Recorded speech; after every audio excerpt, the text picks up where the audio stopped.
Welcome on in, ladies and gentlemen, to episode number 17 of Let's Go Racing with David Starr. Tyler Jones here with you. So glad to have you with us. Coming up on today's show, we're going to be joined by the one and only Joe Ruttman, 14-time NASCAR race winner in the Truck Series and the Xfinity Series. We're going to talk about his great career and get to know Joe and see where it all started and where he's at now. And for the first time ever that we could say this officially, Let's Go Racing with David Starr is presented by Whataburger. Just like you like it, it hasn't been our tagline for a while, but they can say Whataburger. Proud to serve it hot and fresh, 24 hours a day. Whataburger, oh man, I love Whataburger. This is a perfect partnership. David Starr is here. David, Whataburger, been a long time sponsor of yours. I've been a long-time eater of theirs as well. The match made in heaven. We're glad to have Whataburger on board. Thanks for joining us as always, David. Hey, man, glad to be here. And, hey, you see where my support is. And hey, I'm honored and blessed to have them as a partner on the in NASCAR, to have them sponsor our NASCAR race car. And but like you, Tyler, I've been going to Whataburger ever since I can remember, 3-4 years old, growing up in Houston, Texas. I mean, that's where we ate lunch and dinner all the time, you know. And the truth of the matter is, that's where I had lunch today. So anyway, glad to have them on board with us. Pretty awesome. Oh yeah, pretty awesome hamburgers and everything else that they. Absolutely. Dominic Oregon of the RacingExperts.com joins us as well. Dominic, I think you love Whataburger maybe just as much as I do. Maybe. I don't know. Did my shirt kind of give it away? I'm not really sure if I gave something obvious away here, but just like you, David, I had Whataburger this week too. My brother and I, who you guys all met on the show a while back, Martina and I, we ended up going to go meet some longtime family friends, and I was in charge of cooking last night. So where did I go? What items did I grab? No further than the local Whataburger in Albuquerque, New Mexico.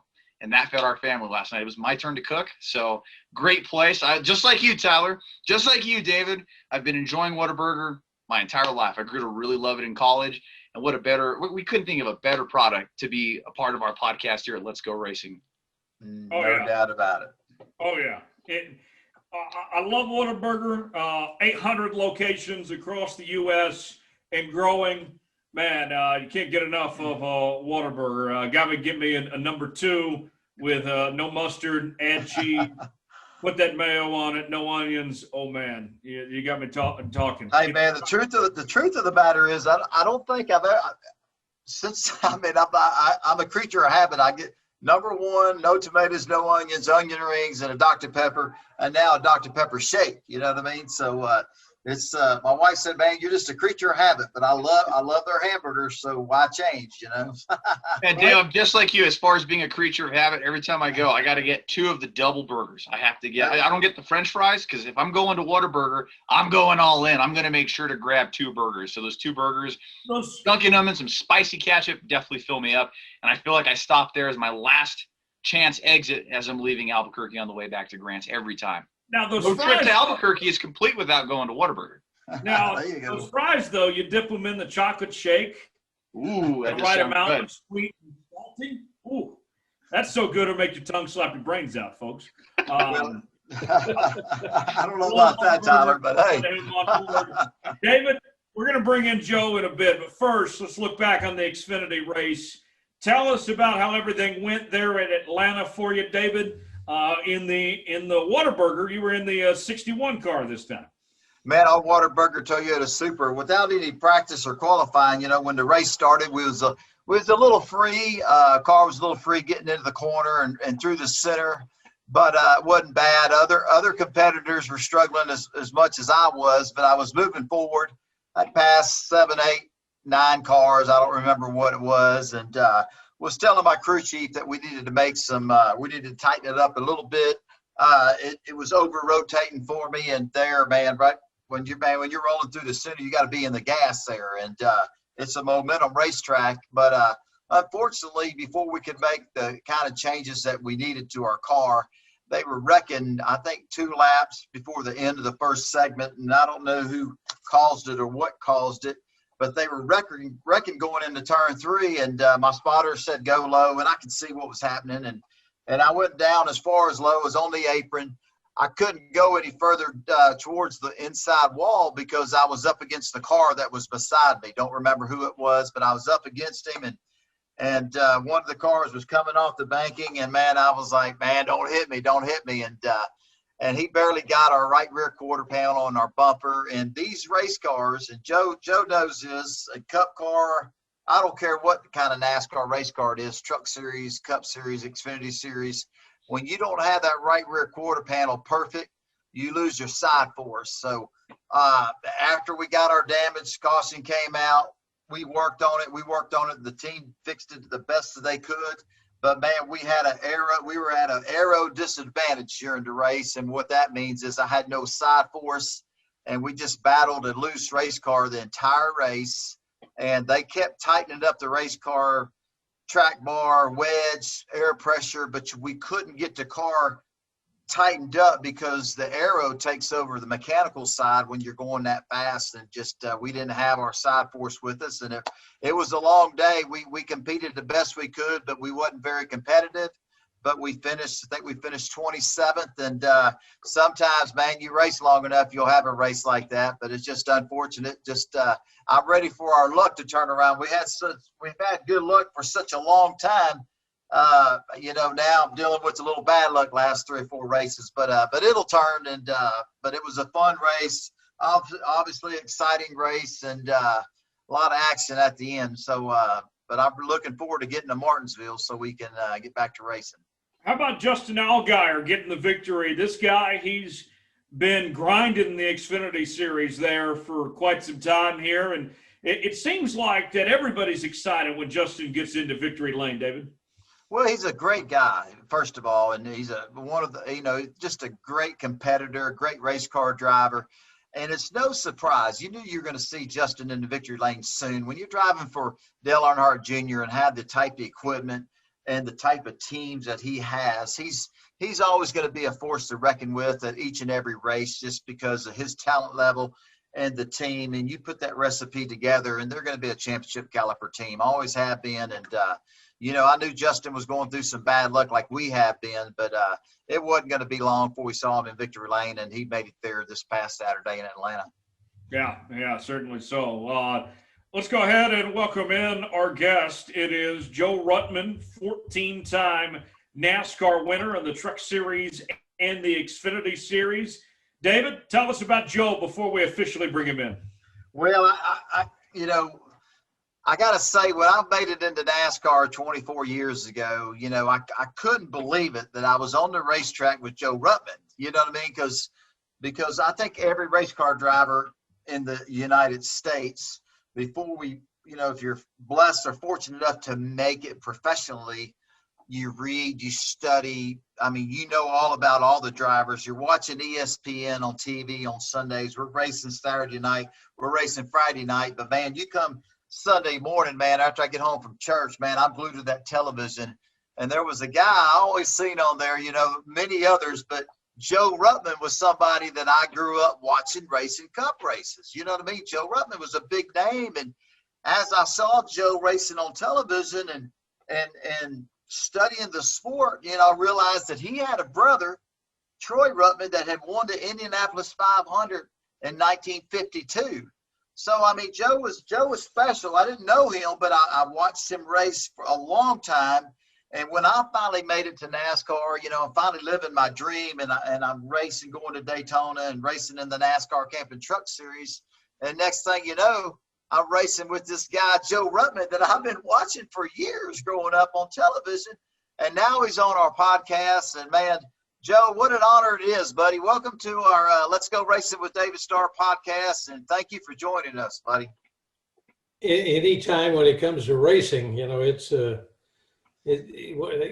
gets in your blood. I don't know how it does it, but it's a disease you can't get rid of. That's for sure. It's a great disease, isn't it? Well, yes, it is. But it's like right now. It's I've had a year off here, because of the, what's going on in the country, I'm thinking, geez, I've had all this time to rest.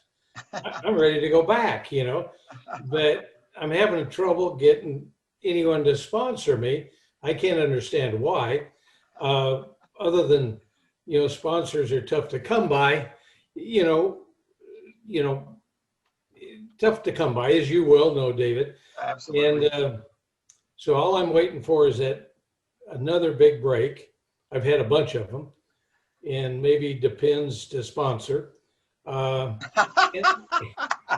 I'll be off and running, That's all it's going to take, one more thing, as you well know, because you've been racing a long time, and I heard you earlier talking about the start of the race and stuff.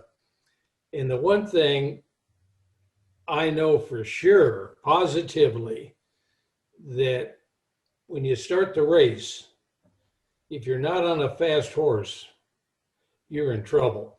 Now, a lot of things can happen, flat tires and multitude of things, as you well know when you go through a race. But no matter how good you think you are as a driver or how good you are as a driver, you only succeed as a team. It's the car, pit stops, tires, missing accidents, lucky sometimes, and or getting involved into them. So it's something that you learn over.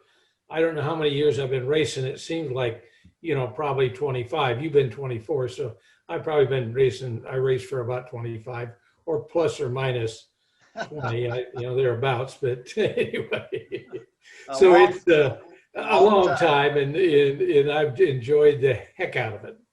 Absolutely. And Joe, you brought up a good point. It's definitely no matter how good you think you are, or how or your talent level, or how much talent you have, it's definitely a team sport. And you're as own, sometimes you're only as good as your equipment you have: engines, tires, engineering, technology.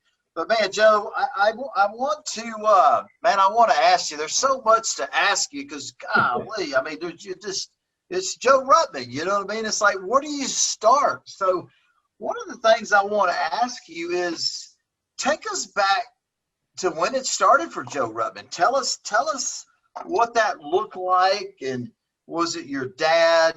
Tell us how it started, Joe. Well, it was simple, in a tremendous amount. You're talking about good race drivers that never get the opportunity, and the ones that do, to stay in the sport is really difficult because it's very competitive. But when I was extremely young, my father, which everyone assumes that the fellow that won this Indianapolis Motor Speedway is my father, he was maybe almost old enough to be my father, but he wasn't. So my father was an excellent mechanic. He's from Oklahoma, near Woodward, Oklahoma, and he was a real good mechanic. So as the Ruttman family grew up, I wasn't with them initially, but they moved first to Texas, and my mom kind of engineered it, and they moved on to California because things were really happening out in California. So along come Troy, and my dad, again, the car he drove back and forth to his work was an old Model A. And somehow Troy found out about a race. He was like, no one really knows, because he lied about his age so much, that, I don't know, he was like 13, 14 years old. And Ash Can Derby was the first place he went to with this old, Model A of my father's. Wow. Took a paintbrush, put number 4 on the side and run it. Won like $10 or 12 or something like that. And he comes back and he's all pumped up, to tell the family, Well, it didn't go over real good with my dad. Now my mom, that's her son. So it was a big deal. But Dad's going, called her Mary. He says, Mary, this kid took the car out and raced it, and that's my car I go back and forth to work in. So, so that's amazing. That kind of, didn't make him real happy. So she says, look, that's my son. You know, you be the mechanic if you need to build him another car. So the bottom line was that my father was a mechanic, built the cars initially that he started in the family, which we went to all the races in Southern California. In other words, they raced at one time, probably at least 4 nights a week, sometimes 5. Amazing. And he went from jalopies to roadsters to, I mean, we're talking a long time, midgets, sprint cars, stock cars, and all that sort of thing. So where I was lucky, they took me along. So I was a fan and really enjoyed it. But it's kind of like when you're around New Mexico and you hear the name Unser. That's all the boys. And Troy used to talk about Jerry Unser more than Bobby and Al even. Wow. But he was apparently killed in an accident earlier. I never did get filled in completely. But Troy was kind of like that, but he was a one-man band. So my father, you know, was always the crew chief, and he got himself in ultimate equipment, great mechanic, and so he could win quite a bit. And so each progression that he made was he got lucky, get always some good equipment, and having my dad work on it, 110%, behind him 110%. So the family, every race, just about, I mean, I went probably, 4 races a week in the season. So to accelerate the story now, where I come from, was I wanted to emulate my brother. So it's really easy, and here's the reason why, David, it's easy, is because I think it's like buying a racehorse. Owners look at drivers and, okay, maybe I can't get Troy, your brother, to drive it, but I got my hand up. I'll drive it. I'll drive it. So I think they think that it's in the bloodline. Okay. Now I don't tell them any different, naturally, because I want to drive. Absolutely. So I was able to make that step really, really easy, far easier than the average guy could ever do it, because you're tied in to, if I was an Unser, and an owner come, and I'm sure they didn't have to hustle for rides, right? Because they're known as drivers, I think. So I just looked into it. So that's what got me into racing. That's the only interest I had. I was too dumb to chase girls. I should have. That probably would have kept me out of a little trouble, or maybe got me into more trouble. I don't know. That's right. You could have gone either way. But anyway, that's as fast as I could tell the story, and so I got lucky, because there's a lot of people assume, Dale Earnhardt. There's no question Dale was a tremendous race driver. There's a lot of Dale Earnhardts in the United States. Yes, sir. That's never got an opportunity to drive in top-notch equipment. Either they run out of financing, sponsorship, whatever. But it just happens to be a sport like that. Absolutely. Unfortunately, in most cases, until my brain got scrambled a little bit, I was able to keep myself in good cars, with good crews, well financed. So that makes a big difference in how you end up doing. Absolutely. But man, what amazing. It's cool to hear. So as long as you can remember as a little kid, I mean, you just you raced with your dad and your brother, and man, your brother was winning races and going to the next level and winning races, driving different types of race cars. And it was obviously really, really good. And the Ruttman name obviously was like a Unser or a Foyt or a Rutherford or Mears. That name, that's a big name in auto racing. And like you said, your brother can't drive for everybody. So when they needed a driver and he wasn't available, you raised your hand and having that Ruttman name. But you know, Joe, I seen you race. I raced against you, and I've watched you race for years, and all the wins and how competitive you were. I mean, it's a wonderful thing, a blessing to have a brother and a dad that had such a big name in this awesome industry. But once you get in there, Joe Ruttman's got to perform. And obviously you did that, and you made your way on your own just off of your ability. Wouldn't you say, Joe? Well, you get lucky, but unless you get it out of the gate well, you know, to give you a quick story that I'm full of stories. I love your stories, man. Well, you know, you raced a lot on the West Coast, and Parnelli Jones had a Firestone distributorship. So obviously Parnelli raced against my brother Troy and AJ and all those guys. So I used to go down there because, to be right honest, I was fortunate enough to get free tires, which is a big, as you well know, a big expense in race cars. Yes. The engine, the crew, the tire, everything's a big expense. Absolutely. But anyway, I had the opportunity to meet Rufus, as my brother used to call him. And so I'd go down to Torrance to get the tires in my pickup truck for wherever I was racing, Bakersfield or wherever. And I you know, boy, he'd welcome me in to his office and talked about the race in you know, down in Mexico, and him and Strop in the Bronco and all this sort of stuff. And I'm thinking, boy, you know, this guy really, really likes me a lot. And he, big office, beautiful office, you know, and very successful businessman. Are you talking about Parnelli Jones? Right, Parnelli Jones. Wow.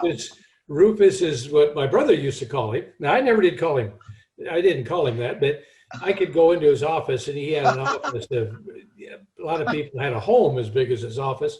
And, you know, he had all the distributorships for Firestone.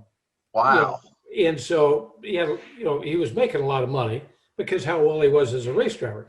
Right. So I'm thinking I could almost walk in at will, and I'd stick my head in, and he'd go, hey, come on in.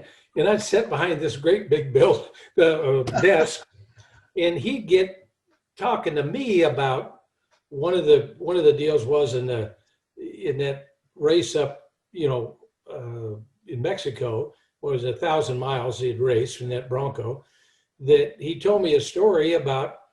He was running up there, and they must have a helicopter following him. Right. And he had a book on it. Dang, it looked like a book, but it was about that thick, you know. Right. And he's paging through it, and he says, I was in I was never sure whether it was practice or racing, but he said I was at some point running however fast, you know, I mean, probably 100, 125 mile an hour, crested a hill, and a fellow with a motorcycle was practicing on the course, but going the opposite direction. Oh, no. Can you imagine a car hitting a guy's bike, you know? Yeah. And it killed, you know, I mean, he continued the story. It killed him, okay? But what he was afraid of and why he was looking over all these papers is the helicopter lit, and they're motioning for him, get in, you know, and he flew back to San Diego, got across the border, and he goes, you know, and then he started asking me technical questions. Well, you know, how am I going to explain what took place, you know, and what do you think about what I should say? And I go, I'm not an attorney. I don't have the faintest idea what to tell you, you know, he's asking me, you know. And so I'm going, this guy's got way too much confidence in me. And so I told him, I says, I don't know, something, as much as you've raised, you know, and as old as you are, and he is really not tons and tons older than I am, by the way. Right. You know, I says, you know, that you should know, you got lawyers here. You don't ask me. I don't understand all that stuff, you know. So we went on into the story a little bit, and he kind of, never forget, he kind of sat up on his desk and crossed his arms like this. And he says, you know who my hero driver was? And the oldest name I could come up with is Ray Haroon. Wow. Yeah. That won the first Indianapolis 5. Yeah. And I says, well, yeah, you were, Ray Haroon was your favorite driver. And he leaned up on that desk and he looked at me and I says, uh-oh, this could be the end. He says, do you have any idea how old I am? And I go, I thought he was going to come across the desk and get me, I'm going, I was just teasing, Yeah. And then he went on a little bit further and he says, after he calmed down, by the way, right. He says, who my hero driver was growing up? And I says, and this time I go, easily, no, it wasn't for Ray Haroon, I know. Right. But he says, your brother was my hero. Wow. Carmeli Jones, man. Cool. Wow. Can you believe, and he's written books and said it openly in books. And I've had the opportunity to talk in depth with AJ Foyt and those guys that race with him a lot. And there is a difference in drivers, Now, I wasn't a long ways behind him, maybe a lap, but Troy, that is, maybe 2 laps. But, when guys like Foyt and Parnelli and all those guys that in USAC I got a chance to race and, got a chance to talk to them or race the track about like I did with you. And they all said, how great your brother was. And I go, yeah, I went with him, 4 and 5 nights a week when he was racing. Right. I mean, he had a record like either he crashed, broke down, or won. That was his motto, And when he got into sprint cars, and my dad's still working from the cars. Right. And to give you another idea how good he was in sprint cars, they run the High Bank, Salem, Winchester, and Dayton. And I don't know what year it was, but they, out of 21 races on the High Banks, he won 18. And my dad says, what happened to him in one of the other races, a drive shaft broke. Oh. So to give you an idea how good he was. So to say that I compare with him, but it's kind of neat talking to other people that raced against him a lot over the years. And truthfully, to get over this real quick, his one downfall was not going to Whataburger. He would have been a lot better off had he had done that. But he was an alcoholic, okay? And so consequently, what happened to me, people around me and stuff and say, well, you don't, I drink water naturally, but I never had a beer, never had wine. I've never, because I'm going, here's my hero. Right. And he ruined his life, his whole life, his family and kids and everything. And he was my tremendous idol from day one because of alcoholism. And every one of them, Parnelli, AJ, all of them had come to me and say, Joe, do you have any idea how good your brother was? And I says, yeah, I sat in the stands and watched him race against, I didn't want to say it, against you guys. Yes, absolutely. When he was in his prime. Right. And he was bad to the bone. He won or crashed, And so anyway, so it made it easy for me to get a start. Right. And get in a good ride. And that's what happened. And it basically started on the West Coast, naturally, because that's where he raced the most, with, San Diego, Balboa Stadium, all these racetracks and stuff. So anyway, So I got a chance to watch from all those years. So Joe, it's amazing. I mean, it's amazing how good your brother was and the impact he had on your life.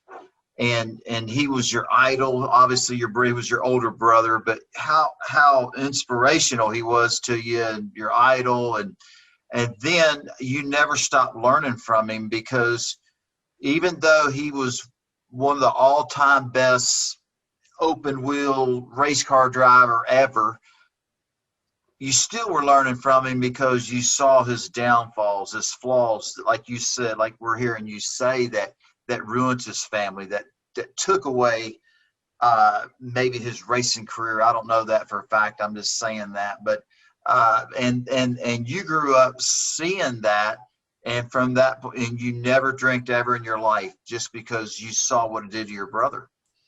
And you described it perfectly. You know, you see your idol, which he was. Yes, sir.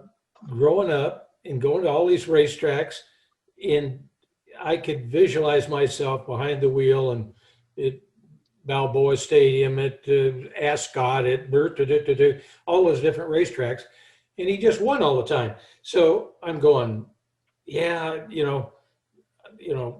but the most amazing part was that I really didn't want to be a stock car driver, because IndyCar drivers, they look at stock cars. Now, maybe my brother didn't, but right. You hear the good old boys talking, Parnelli and AJ, and AJ drove, and so did Parnelli, drove stock cars and stuff. Right. But they go, I don't want to drive those. Those are taxi cabs because they got doors on them. So they look at it like a big giant step down. So I watched him race open wheel mainly. Right. And so I wanted to be open wheel racer. Other than go-karts, I never, ever got a chance to drive in competition in an open wheel car. And that was the thing that drove me until I was, 17, 18 years old.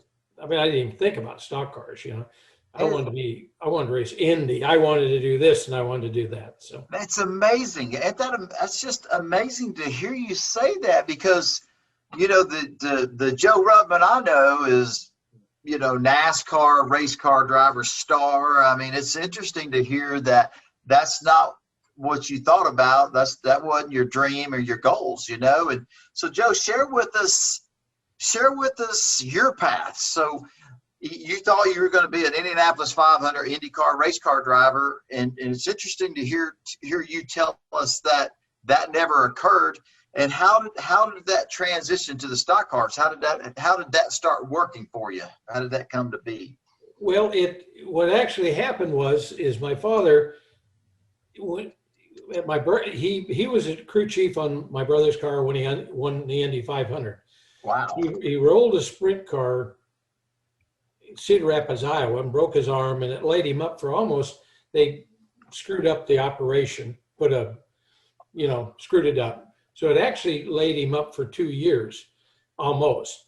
So the next year, my dad was a crew chief for Art Cross and at Indy, and they run second. So that's to give you an idea. Wow. How good, my brother was a tremendous driver, but my dad turned into a tremendous crew chief. Man, Joe, I never knew that about your dad. Wow. I mean, not only did he win the Indianapolis 500 as I think they called him or what they call him then? I don't know. I have no idea, but he was technically the crew chief on it. Right. And, I, as a little kid, that particular car, the sprint car was Junior 98, and that was Senior that they run, because he was I guess he was the last one to win in an upright car, in what they call dirt cars. Troy was the last guy to ever win with one. But anyway, it was built in Long Beach, California. It was in Clay Smith, which ground camshafts. if you see all of these decals on kids' cars now with a Woody Woodpecker and a cigar sticking out of its mouth, that is Clay Smith. Clay was a slender, red-haired fella, and his expertise was camshafts and engines. And so I remember going down there when they worked on Junior and Senior, the two, and mainly Clay built the engines, and it was just, you see him, and he was just a cool guy, kind of a low-key kind of guy that ground tremendous cams, apparently. You hear of Iskey and all that sort of stuff back in the day, but he apparently must have ground just as good of cams and stuff. But being a little kid running around there, and a relatively small building, and in the back of that building is where Senior was built. And here's what amazes a lot of people: the car that won the Indy 500 in 1952, they had a Chevrolet panel van. I don't know if you've ever seen one, non-windowed, single axle trailer with the spare motor in the back of it. My dad towed it from Long Beach to Indianapolis. That was their tow rig in 1952. And they won the race. I mean, they won the race. Wow. Can you believe that? That was wait a minute, that was before they had big giant, absolutely, all these big fancy things now. But, I think a lot of people are amazed to hear what it was like back in the day, and all that sort of stuff. So go ahead. Joe, were you, just, man, it's so much history here. Were you at the 1952 Indianapolis 500 when your brother won? No. Okay. We were back in Linwood, California, listening on the radio, and my brother just older than I, and there was four of us initially, and the second oldest boy was killed. Jerry was killed on a motorcycle. Wow. It would just run into a car, and the motorcycle rider loses, and he was relatively young, 19 years old. Wow. So we were there at our house, and we lived right next door to Troy, and listened to it on the radio, and when he won, and it was, and you hear about 300,000 fans and balloons and all that sort of stuff. So it was some years later before I got a chance to myself go to the Indy 500, which still pushed me. I wanted to be an open wheel driver. I didn't want to be a taxi cab driver. Well, I'll tell you what, you became a pretty damn good taxi cab driver. Man, wow, unbelievable. Great stories, Man, Joe, just looking at, just sitting here listening to your stories, and, I know your first NASCAR Cup race was in 1964. Man, that was a long time ago. I mean, Joe Weatherly, and man, were you racing against Richard Petty and, all the greats I read about? I mean, 1964, that's amazing, man. But what gave me the opportunity, okay, David, here's again another opportunity. Okay. The year before, Troy was running some USAC stuff, stock cars. Right. And he ended up, Ford Motor Company giving him, a Mercury. And he ran a few races with it. He ran Atlanta in a NASCAR race with this Mercury, but he ran some races. So advance a year down the road it had to be a 63, because in 64 is when I drove out there. Right. So he says, I know you really want to drive bad. So yeah, well, I'm not going to give you the car, but you can take it out there and race it. So I got a friend of mine and borrowed my mother and father's. They had a Ford two-door with a 390 motor, so it had pretty good power. And my brother Jim built a tow bar, and we flat towed it from Detroit to Los Angeles, and we stayed in a building in Long Beach, with Bill Straub, and he was importing Cortinas or some cotton picking thing. Big name. So I didn't have really the money. He rode with Parnelli and all those off-road stuff. And so he must have knew, or someone says, hey, we don't have enough money to get motels we were there almost a week ahead of time. And so he says, in this old building he had Cortinas parked in. He says there's above the office there's a bed, and you two, my friend and I, you can stay there because we're having trouble with them breaking in and damaging them. Okay. But anyway, I stayed. That story was one of its own too, because in an old wooden building, you hear it creaking, and you can imagine someone pulling the door, sneaking in. We don't have. Back then, you don't have a gun. You don't. What would you do? I'd run the other way and probably beat my pants, or something. So, Joe, you towed your race car from Detroit, Michigan, all the way to California. It rained your first race. Yep, that was the first real race, and so we ran the whole race, slow, but I finished. Because back then in road courses, the boys didn't run road courses real good. What road course was it, Joe? Riverside. Okay. Wow.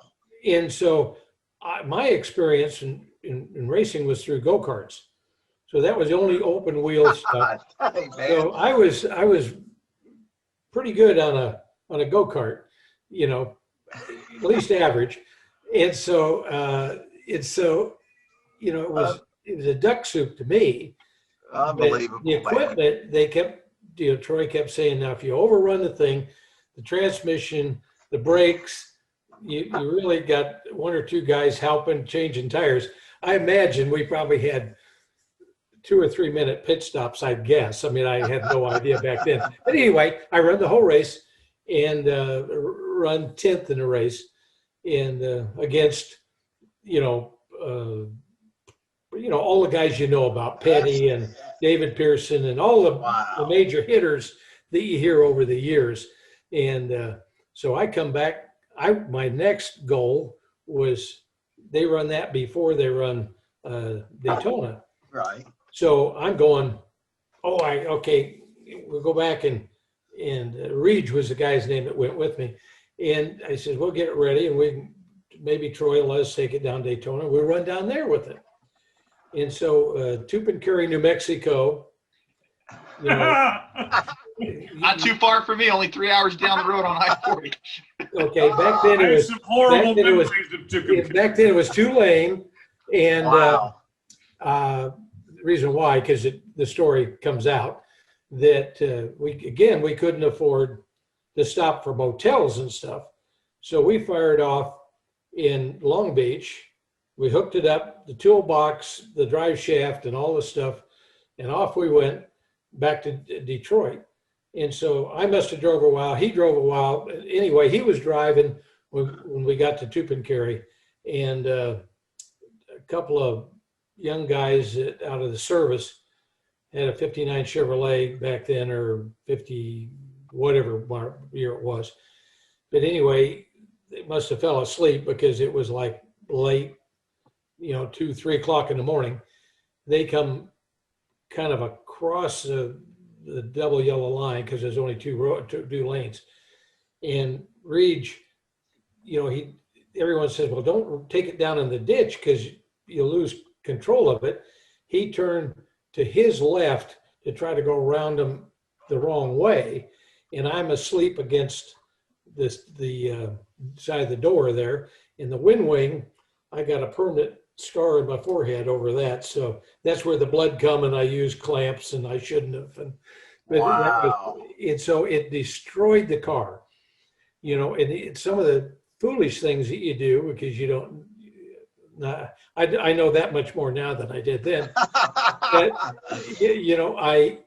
what really KO'd me from getting it down to Daytona was that we had water in it in California, but when we come across there and we got in that accident, it gets a little nippy in New Mexico, and it froze the block up and got the motor. So there, that was my initial one. Now I run the next year or two there and drove for a guy, in Southern California, but I thought I was ready to go. I finished the race slow, fast for me, but slow in relationship to how fast they were going. Right. And I was going to take her to Daytona, and that was my 64 race. So, Joe, did you make it today? So you didn't make it to Daytona. Engine broke. No, because wrecked. When the car, the guys were driving, it hit the car I was riding, and it wiped my mom and dad's car out. Wow. And it hit the race car right straight ahead almost, because it wasn't turning at the same rate as the tow car. Sure. And it totaled the thing because they were probably running. We were probably, I don't know, I have any idea, but we were probably running 55 or 60. Right. They were running 55 or 60 in the opposite direction.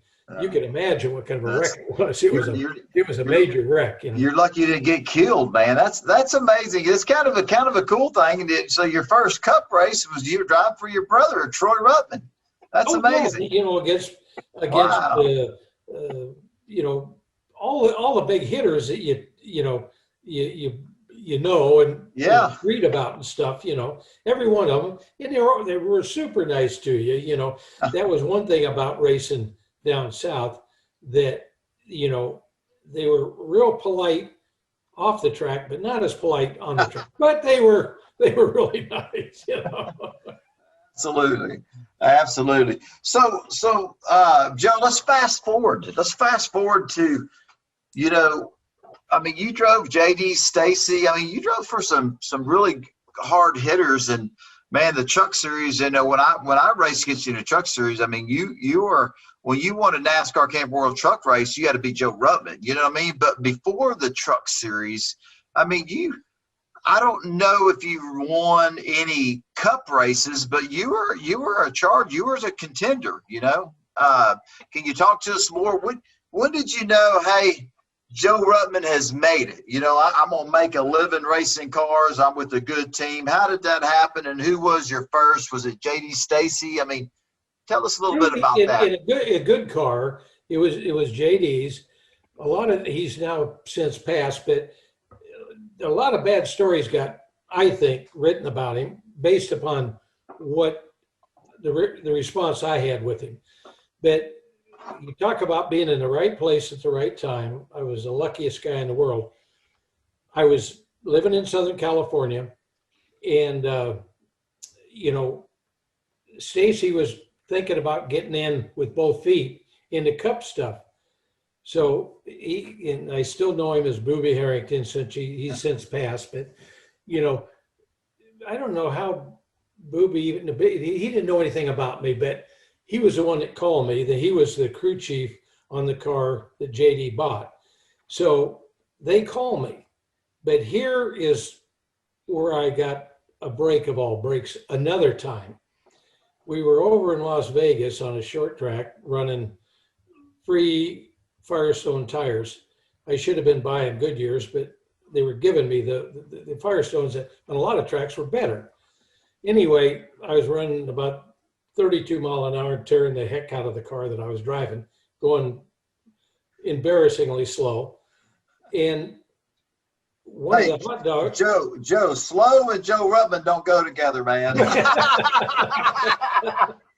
but there was in this same race, and I didn't know about it, because there was, Vegas back then in the short track, it drew a lot of participants. So they had B mains and C mains, and I wrecked it. I wrecked the car, so I couldn't fix it to keep going. And so unbeknownst to me, I did have a trailer now, and I think I was pulling it with a pickup truck, so I'd moved up in the world. And so I went home, and I'm thinking about having to fix it. And, this Booby Harrington calls me and says, he says, Ontario's coming up. Hey, this could have been Monday, if I called you, would you drive the car for us? We wanted someone good, but we can't get them at the last minute. And I think the one that they're really working on is Buddy Baker. But, wow. But he was unknown at this point as a car owner. Sure. And Booby wasn't a super well-known crew chief at that time. So what was it? That was Monday. I had to be Monday. So it went through Tuesday, and they called me on Tuesday or Wednesday, and the sign-in, I think, was Thursday or Friday, one of the two. And they said, are you still available if we can't get our driver, which is not you. But so anyway, it come down to the time that they didn't get anybody. So I met up with Booby, and I met him as Booby Harrington. I mean, that's not his real name, but I knew him from day one as Booby Harrington. Wow. He, as a kid, got that name. And so I drive for him there, and I qualified. The fields were 89 million cars, and I qualified just the tail end, maybe just barely snuck it in, Right. And so I think this is what impressed him the most, is they come down for a start, they kind of come down slow. Well, I kind of lagged back because I was in the last lane, I guess. And so they're slowing down, and so I got pretty good momentum going. Well, by the time I got to the start-finish line, I was probably in the top 10 for sure, heading for more, because I'm thinking, these guys are not that good, because look at me pass them, Well, I come back around again, I got black flagged, we're jumping the start. So I come back in, and I don't know, it was a stop and go penalty or some damn thing. So we ran a little over half the race. And so the transmission or something seized up in it. And I'd passed some cars, I by no means, was potential winning car or anything, but I could have run the top 20 maybe. And consider that's, again, it's a big deal. One of the early races. And so the next race they were going to run was, I think, Atlanta. And so, they thanked me and paid me the money, which was probably more than I could have made in my short track car. 6 months, And so anyway, I was as happy as if I had good sense. And so away they went, and I go, well, it was kind of hard, but it was an oval, and I go, well, they had a lot more motor than I had, and their car, I think, handled better than mine. Eventually you got to excuse if you're a driver. Right. And so he goes. They go back to Charlotte area. Right. Kannapolis, is really where they were from, where Booby was from. And so, what was it? He called me and thanked me for a week later, 2 weeks later, for driving the car on such short notice. And I says, well, give me time to get my helmet. That's all you need. 5 minutes is plenty. You don't have to call you for a date. You don't have to call me.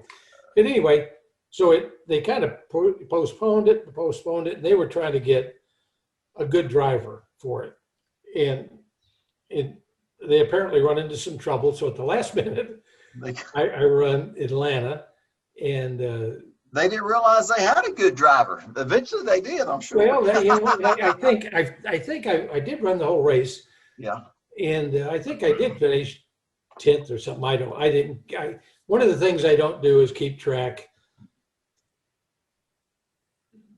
You guys just talked about last week. Okay. Right. In my mind, I should have probably thought about the race last week, but there's nothing I can do about it. I mean, there's probably stuff I could learn, but I don't live in the past. Right. I'm thinking I'm going to go back and I'm going to win the next one. The heck with 10th place or 11th or something like that, whatever I finished in Atlanta. And so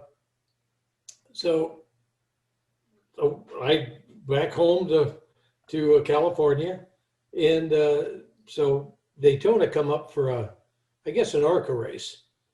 And so this time I was probably good enough that they called me for the race. They couldn't get a good driver. So anyway, bottom line was, I think that was the next race. But anyway, we were lucky enough to win, an ARCA with JD's car. Wow. And then he goes, well, I'm going to step on the gas. And he bought that Cup team and all that sort of stuff and hired me. And there's a million stories behind that, but all the stories about JD Stacy that's bad, please don't remember all of them, because I dealt with him from day one. He never cheated me out of a penny. Now, he didn't give me an extra penny, but he didn't cheat me out of any money either. And what he agreed to do, he did 100%. So wow.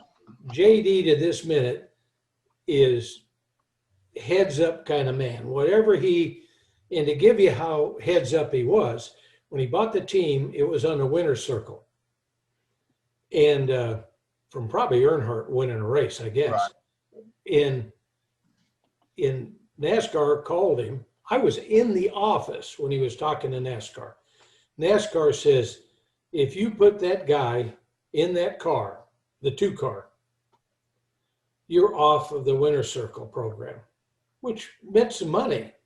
They pay those guys show-up money, if you win and stuff. So, Joe, were they talking about you? And they were talking about me. They said, if you put him in that car, you will not be on the winner's circle. Why, Joe? Well, I wasn't unknown, I'm sure. Right. I'm from California, and I probably said some negative things that I shouldn't have said about the guys from down south. After Ontario and some of these other tracks, I'm going, hey guys, get me in a car that'll stay with them down the straightaway, and I can turn the wheel and it'll go off in the corner and the back end won't pass the front end, or the front end don't hit the wall. Yeah. And I think I can run with those guys, Absolutely. And so the Los Angeles Times, Jav Glick come up to me and talked to me about it. And I says, if I was in a good car, I no doubt in my mind, I think I could stay up with those guys. And they, half a page in the Los Angeles Times, the next day that was Ontario, Donnie Allison come up to me, and I don't know if I can say a real bad word, but that's okay. You can say it. You're the dumbest son of a what that I've ever met. And the only other guy that would be that dumb is Bobby, my brother. And walked away. Honest to God. Really? Word what he said to me. And so that didn't put me in good with NASCAR, because I'd already told, made it a point in that write-up that, hey, give me the good equipment, the car that just won that last race, and I'll stay up with those guys, And so just because I'm from the West Coast, I'm not a Southerner. I don't have a redneck. and all this sort of stuff. And I said stuff like that. Maybe that didn't help my career any, but to this day I still do. And Kenneth Dale Inman was a crew chief when I first drove the 2-car, and not a finer gentleman I could have met than Dale Inman. But Wow. think about it. Think about it. Here's the crew chief for Richard Petty forever. How many races did they win? 100. I didn't know. This is how smart I was. I'm from California. You know, Dale Inman's a nice guy. And the two things that he did that kind of hurt my feelings, but he was truthful to me. I walked up when I first met him at the race shop, and he had quit Petty and was working for Jim Stacy. He walked up to me, and my arms are the same size now as they were. And he looked at me, and they walked me back in the back. And he says, "This is my effing driver." I'm thinking, I says, "Wait a minute, give me a chance in the car." And the first thing he did, he reached over, and he's famous for how strong he is. He grabbed, he didn't squeeze me hard, because later he kind of told me, he says, "That little Mickey Mouse arm, I could break it. You and Richard have the smallest arms that there is." And he started to squeeze down on it. He goes, "This is my effing driver." He says, "Look at this guy." And I'm standing there going, "Damn it, give me a chance, you know." And we run the races, and we could have won Richmond if I would have kept my eyes open, and all that sort of stuff. And so, here's what happens to you. Another car owner that was very famous at the time, that had the 28 car that was winning all those races, he comes up to me and talks to me in this ear. And he says, "I'll hire you if you agree with me within a couple, 3 days to drive my car." Now, you know how fast on a super speedway back then the 28 car was. Ooh, It was, however fast the other guys went, it went 10 mile an hour faster. Absolutely. I mean, it would have been a piece of cake winning in that car, Right. It would have been the easiest thing in the world. And so I said, yeah. And so I called JD and quit him right in the middle of the season. This is how dumb I am. This is too much fumes I've been smoking. And so when I told Rainier, okay, everything's lined up, he calls me back within hours. I've already shit on Stacy. He says, "I love you to death." This is what he said to me over the phone. He says, "I love you to death, but you're not worth $1 million to me." And that's what JD was giving him to run his race car, and never put his name on the side of his race car. Come on. God struck me dead. So he looked at me, and I ended up driving it one time at the end of the year at Riverside, and that was it. And I pushed, here's somebody that treated me right 100% of the time, and had Dale Inman as a crew chief. Man, You don't know. I've had a lot of crew chiefs. it don't get much better than that.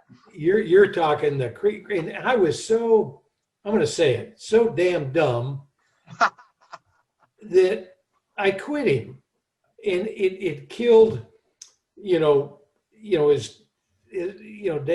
Kenneth Dale, I called him.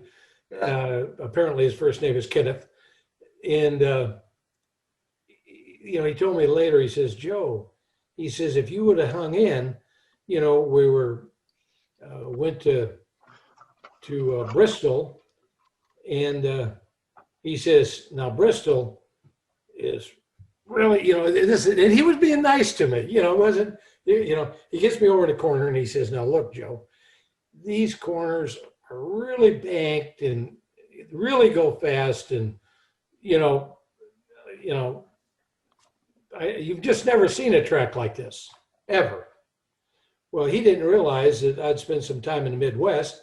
I'd been to Salem, Dayton, and Winchester, not with a cup car, Right. but driving. Okay. Well, I didn't tell him that, but he says, you don't mind if I bring, I forget now at the time, bring someone over, because you're not going to be able to, 500 laps here, and look at the size of that arm. You're not going to be able to, you're not going to make it. So can I go, yeah. And he brought somebody else over. I forget at the time who it was. And so we were practicing, for the first cup race. I went with them. Right. And I was running everybody as fast as everybody. And I found out the lower you run on the track, the faster you run. So, come down to qualifying. And I thought maybe, like a dumbass, maybe the apron would be faster, I guess. And when I tried the apron out, it didn't work real good. And so that baby took off. And I looked like a fool. Yeah. And you got to know this about Dale Inman. I think we ended up 12th or 15th or something like that. And I had a lot more respect for him than I did when I first drove for him, because everyone come around and ask him questions. So I knew he was way smarter than I was. So when he picked pit stalls, I'd be right over his shoulder when they brought it around, and he'd pick them. And when the guy left, I'd say, Dale, why did you pick this one? And he'd say, well, all kind of stuff. I mean, that one, without walking out and look at the track, he'd say that has a drain hole in it. That has a pitch to the inside guardrail. This one's shorter. He knew every pit stall on that track. Wow. And he said, and I says, well, I think we still could have picked on the front. And he goes, no. He says, because they had an inside guardrail back then, they had to run down behind. He says, there'll be a wreck there. So he put me on the backstretch. So at this time now, I've learned a lot more. I didn't question him anymore. And they fired off in the race. And in the first, I think it was the first pit stop, they got tangled up, and I picked up probably 10 spots from everybody crashing on pit road, because one pulls out and him, and it just blocked pit road. I ended up picking up a whole lot. They dropped the green flag, and I was as fast as anybody. Wow. It's 311 laps, I think. Okay. I was leading. The first time I'd ever been to Bristol, I was leading. Wow. On the green, not the caution or any of that other stuff. And I was as fast as anybody. Probably Darrell was sniffing along, but I had him whipped, And the car was skipping on the track a little bit, and the oil pan, it knocked a hole in the oil pan, and the race. And Dale Inman afterwards, he doesn't say a whole lot, but he come up to me and says, "You're my man," Oh, that's funny. So me and Kenneth Dale become good friends. Now, why didn't I stay with him? But I saw a chance to get into 28 in a super speedway. Right. They were unbelievable. But anyway, that's I could tell you 10 million stories about that. I'm sure you could. Episode 17 of Let's Go Racing with David Starr, presented by Whataburger. Don't forget that every Whataburger is made fresh, served hot and prepared, just like you want it. Want jalapenos and cheese on that? No problem. They've got you covered. Whataburger, proud to serve it hot and fresh 24 hours a day. All right, couple more things real quick. A little rapid fire here for you, Joe. What is your proudest moment? I know you had so many great ones over the years. What's the thing you're most proud of? You think I could answer that real fast, but it's the races you give away. I'm not proud of it, but miscue coming out of the pits at New Hampshire. I should have won at New Hampshire, stalled the motor, run second. I mean, I can tell you more races I lost, because I'd come back and not rerun the race, but think about the mistakes I made. You know, why did you do that? And I talked to myself, you know, not out loud, but, you know, why'd you do this and why'd you do that? So anyway, you know, mistakes I made was what I thought about more. Wins, you know, no, there was no win that was better than the other. Okay, fair enough. Fair enough. Let's get to this week's NASCAR News and Notes. And Dominic, let's start with looking back at that Atlanta Cup race. Ryan Blaney shocked the world getting into victory lane when it looked like that Kyle Larson was set to get that one done. Well, Kyle Larson did certainly lead the most laps, but we all know it doesn't always have to be the fastest car to win. You got to lead that most important lap, and that's what Ryan Blaney did. He made a pass on Kyle Larson with about 9 laps to go. He picked up his 6th career win in the NASCAR, or excuse me, 5th career win in the NASCAR Cup Series. That ties him with drivers like Ward Burton and 1992 Cup Series champion Alan Kulwicki on the all-time wins list for 73rd overall. But more importantly, Tyler, David, Joe, that is 6 different Cup Series winners now in the first 6 races. You have to go back to 2014 where we had 7 winners to open up the 2014 campaign. 7 different winners in 7 races. I'm amazed. I mean, what a start to the season. A lot of parity right now. Blaney getting that win. David, we've seen Blaney run real well the last few years, and do you think this could be a breakout season for him to get his first season with multiple wins in the Cup Series?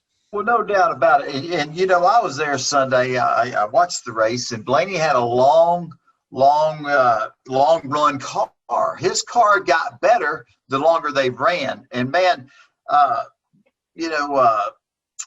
leader, they dropped a green. He was gone, you know, and man, he was gone. It was unbelievable how fast he was. But as I watched the race play out, I paid attention to Blaney.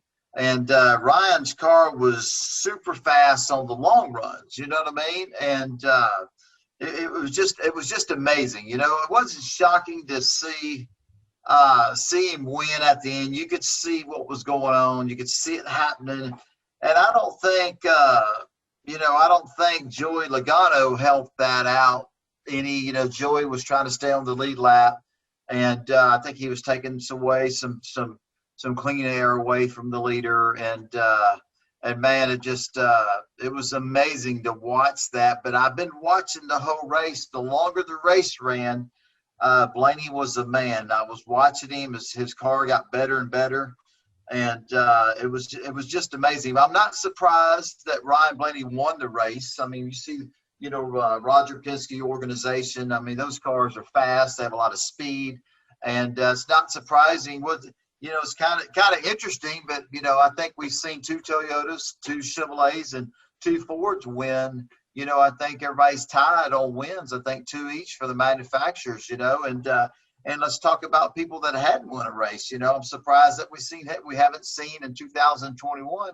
We haven't seen Kevin Harvick in victory lane, you know, and Denny Hamlin yet. Yeah, absolutely. So I think, you know, we're going to see, you know, this is going to go into maybe the teens, you know what I mean, before it settles out. You know, we might be into 11 or 12 different winners before we have a repeat winner. You know, what's your thoughts on that, Joe? Well, it'll blow your mind because I generally do not watch all the race, but I did watch all of Atlanta because I really thought Harvick was a shoe-in to win, personally, before the race started. But what I want to point out to you personally, because we talked about cars and stuff, the driver that was leading all those laps, okay, you remember he kind of like me, he had a vacation for a year. Yeah. But think about when he was driving on that other team, okay? Yeah. Now, do you think they give him a week, a year off, and he become a better driver? Or does he have better equipment than he had then? I'll answer it for you. All right. he's got better equipment. He was just the same driver back then. But think about what he's done. If he hadn't have made the mistakes at Phoenix, speeding down pit road twice or 3 times, however many times he did it, that shows you, in my eyes, you set the table for me, because you're talking about this, and maybe Blaney had a better long run car, but that kid is licking his chops. And what hurt him a little bit is on the restart, he didn't get out first, and all his other restarts, he broke out a lot quicker and gathered up 6-7 second lead or more. Blaney could have maybe run him down, but I question it, because he worked the tires a lot harder, in them first 10 laps. And what it's like on a track that's abusive of tires. Right. Once you abuse them, they go, yeah, hey, David, I don't care what you do, but I'm back here on the right rear, and you spun me way too much, and you screwed up. Right. I'm not going to hook up anymore because you burned me up. Absolutely. And that's my impression of what took place. And my impression is, I always thought right from the start, the guy was a tremendous race driver. But to me, that is a perfect example. Put a check on his name. That 2 years ago, he was every bit as good as he is right now. It just didn't have the equipment. Yeah. And the way that he's been dominating, leading so many laps, even with having no sponsorship, he's still got to be the favorite for the championship right now. No, it's early, but it's certainly impressive what he's doing. Moving ahead to Bristol now, going to this dirt race. Kyle Larson, Christopher Bell, David, they got to be the favorites, right? Who are you watching for this Bristol dirt race, and what type of race are you expecting to see? What do you make of this Bristol dirt race? Well, I can just tell you, like everybody else, I'm excited. I'm disappointed that the NASCAR Xfinity Series, while we have a weekend off, we ought to be in Bristol on the dirt. I was, I'm sad, but disappointed that we're not. But man, I'm excited to watch the truck race Saturday afternoon, Saturday evening. And man, I'm so excited about the Cup race on Sunday. I can't stand it, but to see the Cup cars run, 300, 250 laps, at Bristol on dirt. I mean, there's a lot of questions, how's the track, how the track's going to change. And they're going to put so much rubber on the racetrack. It's going to be like a pavement track, and Larson, Larson's going to be one of the ones to contend with. I mean, he's the favorite. Christopher Bell. I mean, you look at Austin Dillon. Austin's been running some late model dirt races there and winning. He's got a lot of dirt experience. Stuart Friesen, the Truck Series guy, making his debut on the Cup side. I mean, lots of talent on the dirt. But,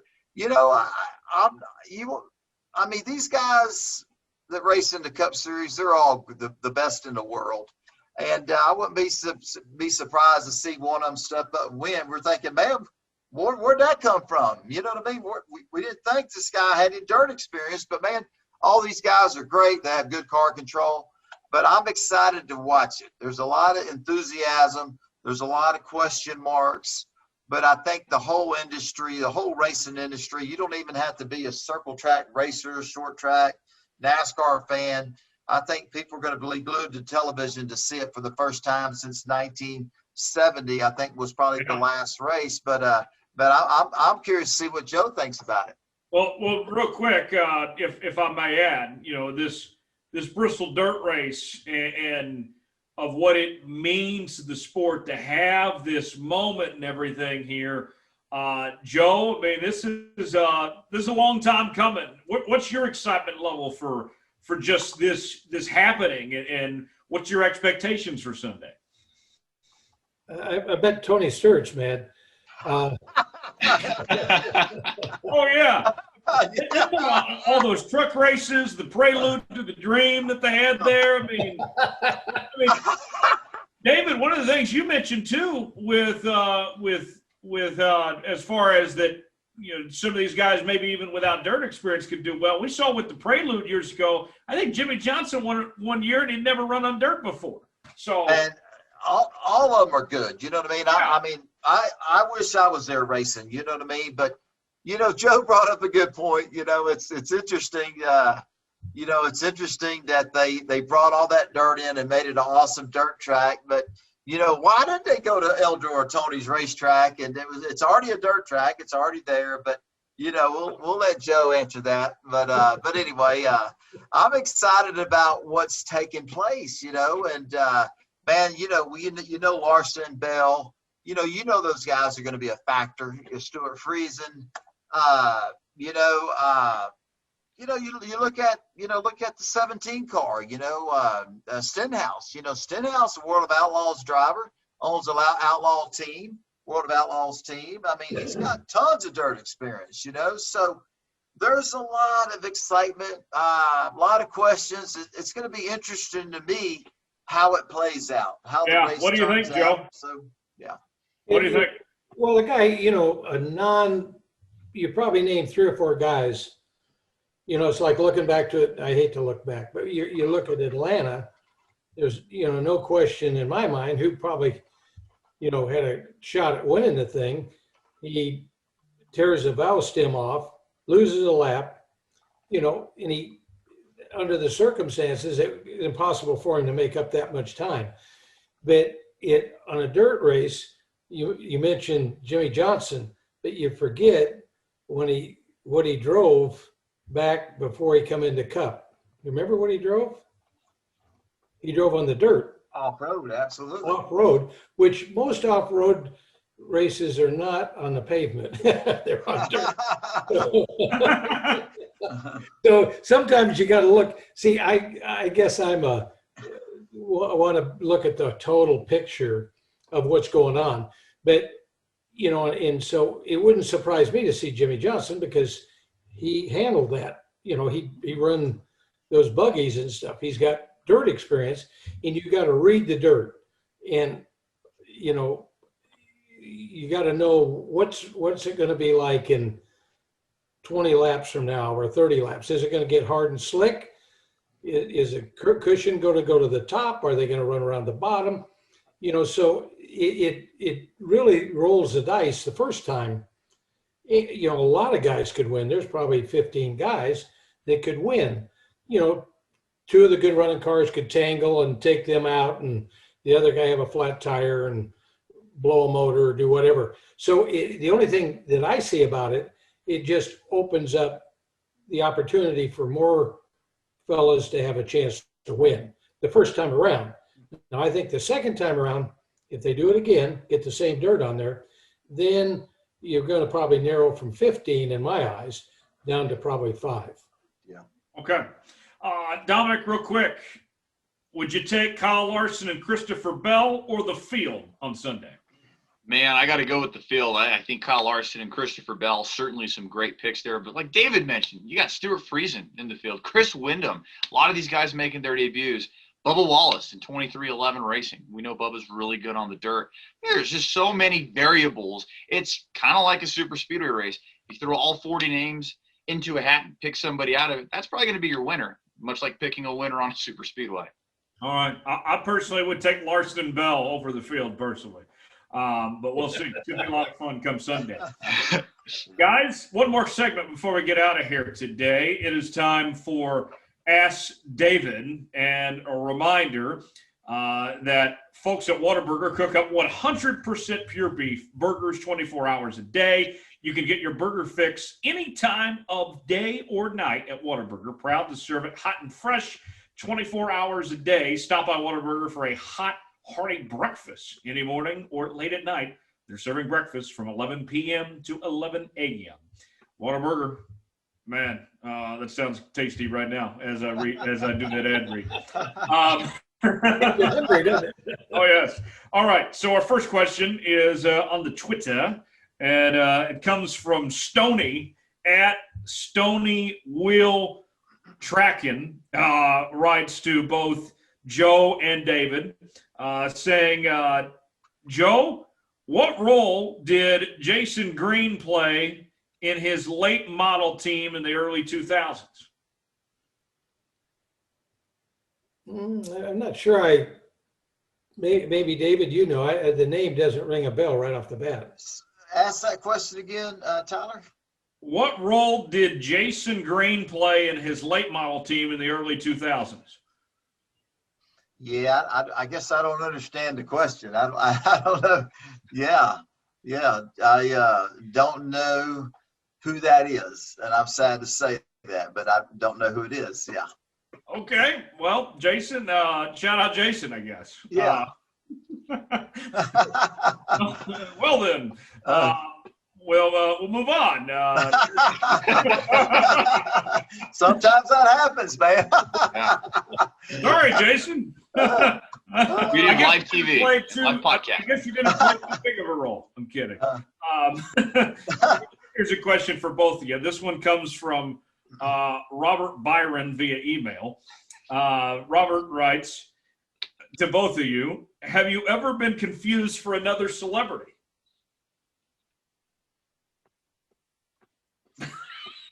I have on that one too, huh?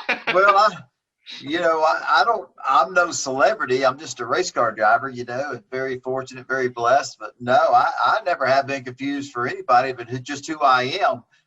Maybe Joe has, but I haven't. There's no actor that ugly,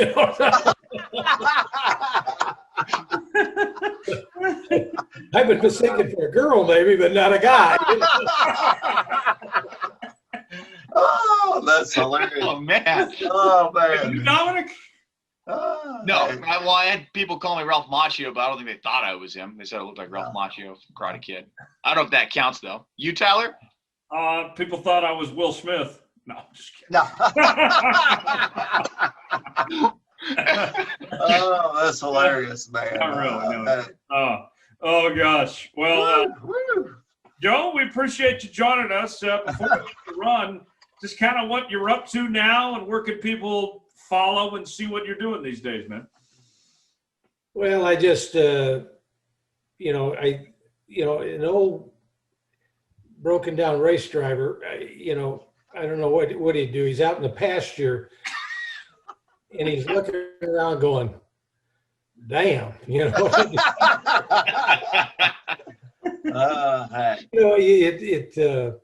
You just watch it though, what little bit I do. And I probably have a better view of it now than I did before, because that's why I'm real strict to say, you got to be careful. The equipment has a lot to do with your success, and the pit crew, everybody, everybody that puts their hands on the car, and I think I sit back now, and to me, Larson proves it better than anybody. The second he moved out of, and I'm not trying to make the guys feel bad, on what you call his team, but he just never was in a car as good as Mr. H put up on the road, Right. And he's proven it, and it's kind of fun to watch, because I'm going, yeah, that's exactly what I said. You get a good driver gets in a good car, but if a good driver doesn't have a good car, he's just mediocre at best, because, being in the Kentucky Derby, and this is probably my favorite story. If you go to the Kentucky Derby and you're a jockey and you think you're the world's greatest jockey, okay, and they put you on a mule, you will not win, period. So that's the problem that a driver is confronted with, that he works for years. David can attest to this. Yeah. And even with myself, I was in a good position and I made a bad decision, okay, with the Woods brothers. And it's like losing hold of a branch when you're 100 feet off the ground and you're grabbing for them other branches on the way down, the odds are you're probably not going to get one. And guess what the next thing happened to you? Your ass is on the ground. What did I do that for? But, that's the only bad thing that I probably digest better now that I can see it more clearly. Sometimes you get putting your chest out too far and you think you're the world's greatest. For example, the guy in the 18 car, and they are good. The one in 18 is good. I don't want to mention his name because he's got plenty of, and they are tremendous race drivers. But there's obviously something going on right now. If you make the crew mad or say something derogatory, I don't know if he did or not. They can sure affect your performance that day. And so that just personifies a race driver. He's hangs on to so many different factors that he has no control over, Right. Absolutely. To be giant successful. So you can see guys going back and forth, but really be honest with yourself and say, what did he have? And I guess one of the things, and I'll pass it off at this, I did a lot of factory testing, mainly in the trucks, and people didn't see me for about 5 years there. I was probably running more laps back then than I did when I was racing, because Toyota come to me, paid me some pretty good money, and says, I want to take you to this track and that track and that track. I don't need people in the grandstands. I have just as much fun driving the damn vehicle. And so when I saw Toyota stepping up there, I told those guys for at least 3 to 4 years, I said, they put more money, engineering. I was there. There's no, I done factory stuff for Ford, tightwads. I can say it now. I can say it. Chrysler, believe it or not, I didn't do much testing for GM, but Chrysler, believe it or not, for a period of time, done better testing than the major three did, as far as I'm concerned. Right. When all of a sudden I got close to Toyota and I saw the amount of effort they had and what they did with those teams, they had let me just tell you this, and this, when you see a team doing well, this is what any team, Cup team, Busch team, whatever, okay? In the truck series, when they come along, they set every one, I don't know if David knows this, they set every one of those teams down. Before the start of the race, they knew what gear they had, tire pressure, springs, the setup. They knew everything about those trucks. Yes. And they kept tabs on them. And they said, guys, if you make one error for not giving us the right data, you no longer on the team. Okay. So I got to see that. So I think they give me an advantage.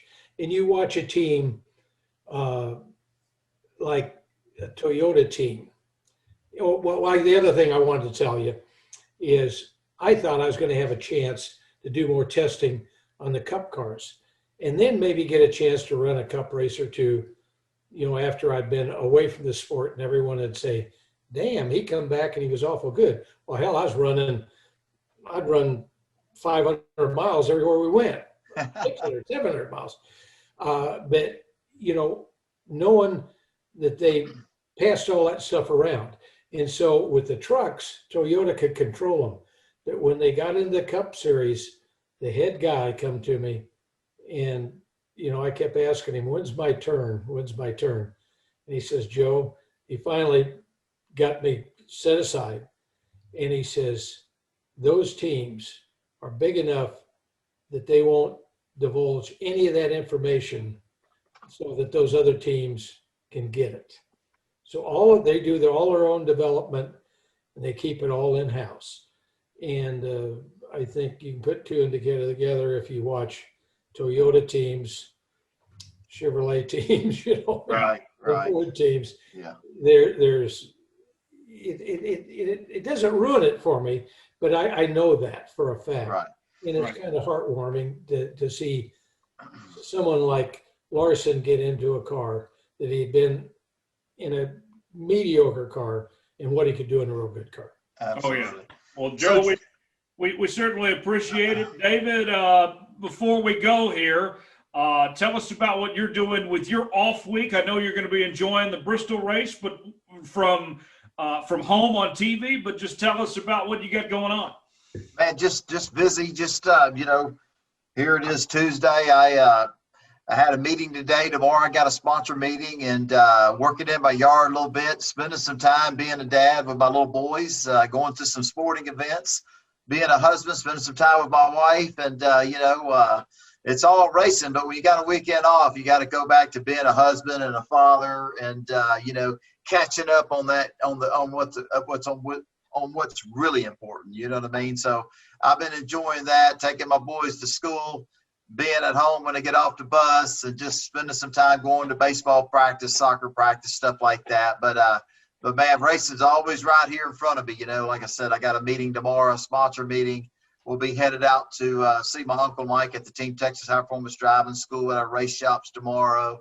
So just it's a busy week, but just trying to catch up on being a dad, spending time with my family and my wife. But before we go, I wanted to ask Joe one more thing. So Joe, man, you raced for so long. You were so good, won a lot of races.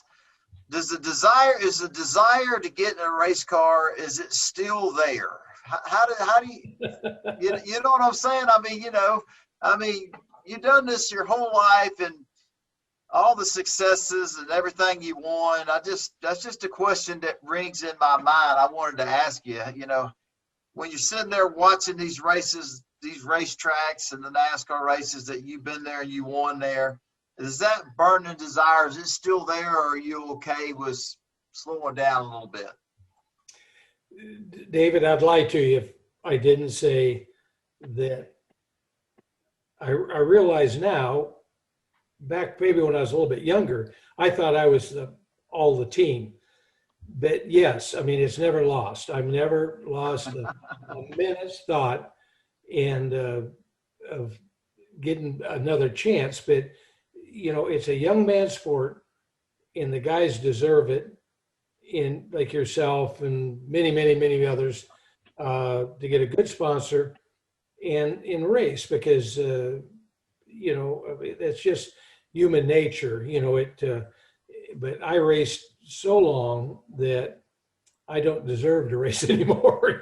But would I in a heartbeat? But the problem is, I know if I could get in the right car at the right time, I feel I've run many, many laps on all those tracks that you see. Now I'm not Bristol on the dirt. No, I haven't done that. That's a new one. Yeah. That'll be fun to watch. But absolutely, it's like a flip of the coin what might take place. Absolutely. But I run second at Eldoro in World 100, and Tony will tell you what that is. That's pretty good to win. And so no, it's never lost me. It never got away from me. Man, I love that. There's still a racer inside there, Absolutely. Guys, I would love, I would just love to see Joe Ruttman get back in an Xfinity car, a truck, or a cup car, and run another race. Would that be cool?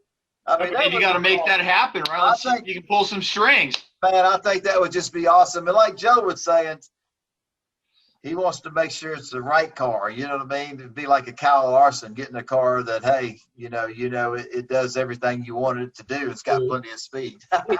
you got good everything. So it's in other words, Kyle just didn't become a good race driver with that year off. Right. He was a good race driver before that. Absolutely. Right.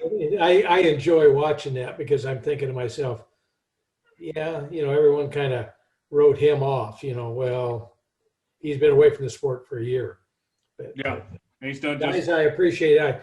You can tell I got millions of stories, but Oh, yes. We'll have to have you back on again, Joe, in the future. Dominic, what's going on with the racing experts this week? We're continuing to cover the news and happenings around the sport. We're also doing, as usual, our giveaways on Twitter. So if you'd like to win a Dale Earnhardt Jr. iRacing diecast along with a Daniel Suarez and Denny Hamlin duo relic used race car, all you've got to do is just go follow us on Twitter, see how to enter, and that could be yours by the end of the week. So we'll continue to do the giveaways and some more giveaways planned too with our podcast platform pages as well there, Tyler. Awesome. Great stuff. Joe, we appreciate you joining us. We got to go. Make sure to subscribe to Let's Go Racing with David Starr on Apple, Spotify, Google Podcasts, and YouTube. Hit that like button. Share our show. We certainly would appreciate it. Give us a 5-star review or don't leave us one at all. You can email us, davidstarpodcast@gmail.com, Facebook, David Starr Podcast, Twitter @Star Podcast. You can find us there.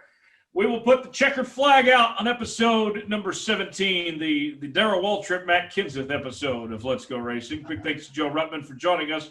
David Starr, Dominic Oregon, I'm Tyler Jones saying so long. This has been another edition of Let's Go Racing. We'll see you next week. David, you're a great guy.